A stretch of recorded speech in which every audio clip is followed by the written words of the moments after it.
વખત જમવા જોઈએ છે. 3 વખત, સવારે નાસ્તો પાણી કરીને બેઠા, બપોરે જમવા જોશે, રાત્રે જમવા જોશે. તો આપણો ખેતીનો વાંક શું? તમારે કોરું પાણી પાવાનું જ નહીં. યુરિયા આપે છાંટી લઈ, ડીએપી આપે છાંટી લઈ, એટલે 2 પાણી આપે એમને પાછી પાઈ. પણ આ પ્રાકૃતિક ખેતીમાં આની કોઈ જરૂર નથી. સમજી ગયા ને? એને તમે બાદબાકી કરી નાખો. દર પાણીએ આપણે કાંઈક ને કાંઈક આપવું.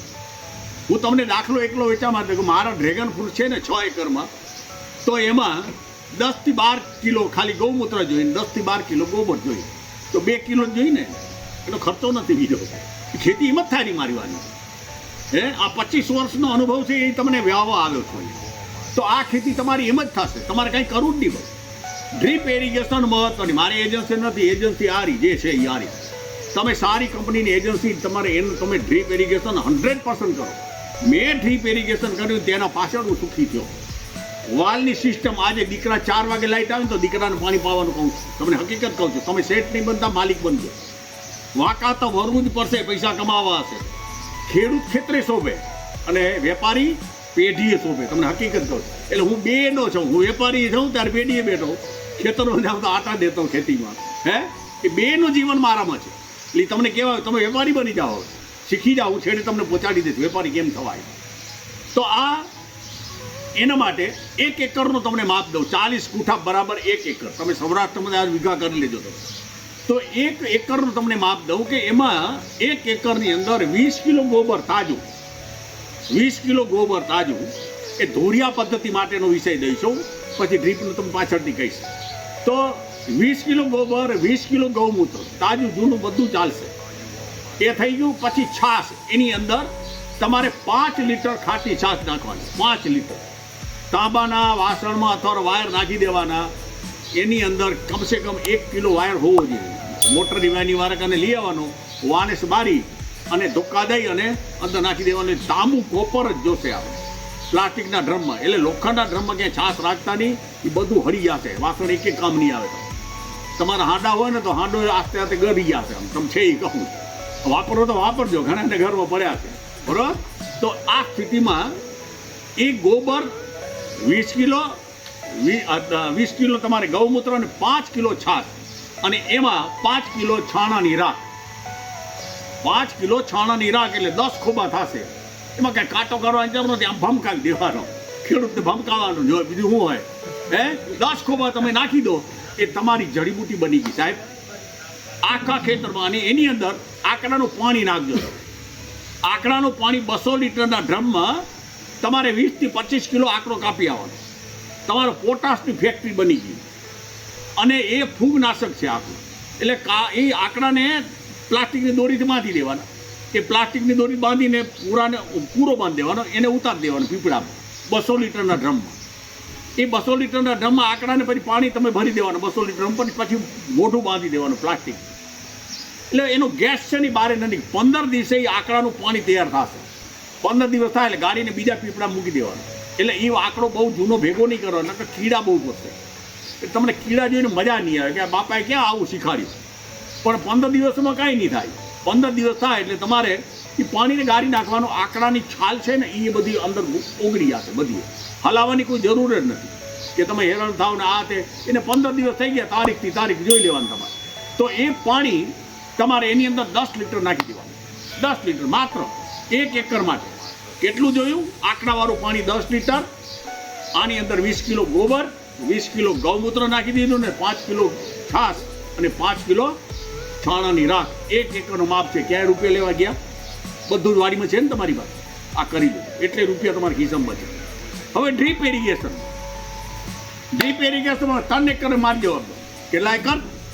3 એકરમાં પૂરું થઈ રહેશે. શું ખર્ચો હવે તમે પછી એનું પાણી તમે પહેલો પાવર જ્યારે દો છો ત્યારે થોડુંક વધુ દો, કાંઈ વાંધો નહીં.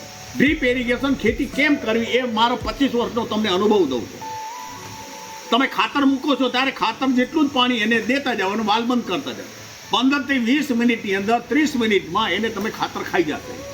ખાતર એનો મૂળિયા ચૂસી લેશે. તમને ભૂખ લાગી તો રસોડામાં પોતી જઈને આવે, પોતી કે ન પોતી.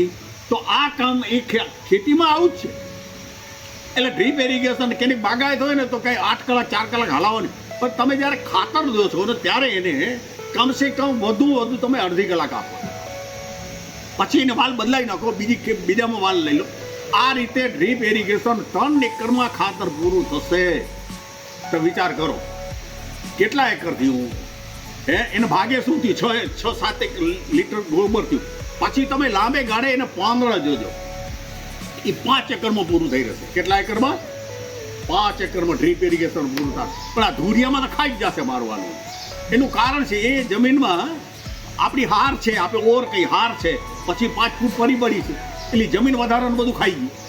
એને કામ આવે છે જીવનમાં અનુભવ પ્રમાણે. પણ ડ્રીપ ઇરિગેશન જે એને ડાયરેક્ટ મૂળિયામાં મળેલું ને એની તાકાત બહુ મોટી છે. એટલે આ પ્રકારે તમે એની ખેતીને પાણી પાવો. જ્યારે પેલું પાણી પાવો ત્યારે એ બાળક છે, સમજી લેજો. બાળક લાડવા ન ખાય, દૂધ પીએ છે, બરોબર. પણ ડ્રીપ ઇરિગેશન વાળા ત્યારે તમે ભલે આને 4 ભાગ કરજો, 5 ભાગ કરજો, પણ પાણી એમ જ પાતા નહીં. પણ ધોરિયા પદ્ધતિ વાળાને આ સ્પેશિયલ દેવું જ પડશે, કેમ કે એ બધા ખેતીના અનુભવ તમને પીરસવા આવે છે.